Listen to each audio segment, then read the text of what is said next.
ศัตรูแดนไกลให้สมเป็นสายสาดซื้อคนลาวบ่โดนปางใดอายจะกลับคืนมา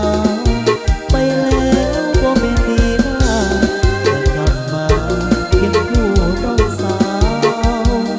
พอเดินอ้อมซ้อนทำนองที่ไปสองเฮาเป็นว่าอยู่ไกลน้องสาวสาวเจ้าเสียใจเถิดนะใจเพียงแต่ตัว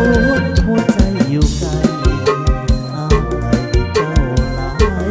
หากอายบ่ตายคงได้กลับบ้านสาวเอ้ยโอ้สาววังเวียงเสียงนี้คือเสียงเพลงอายจะกลับมาถ้าน้องบ่ลืมเอาขอเสื้อเที่ยวกันเด้อเที่ยวกันเด้อเที่ยวสุขใส่น้อง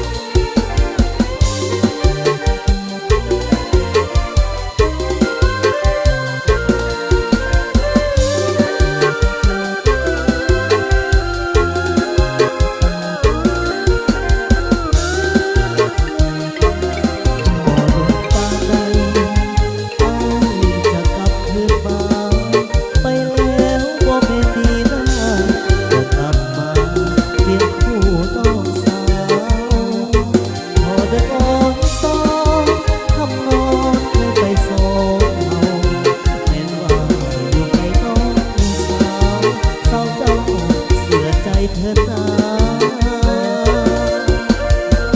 ใจเพียงแต่ตัว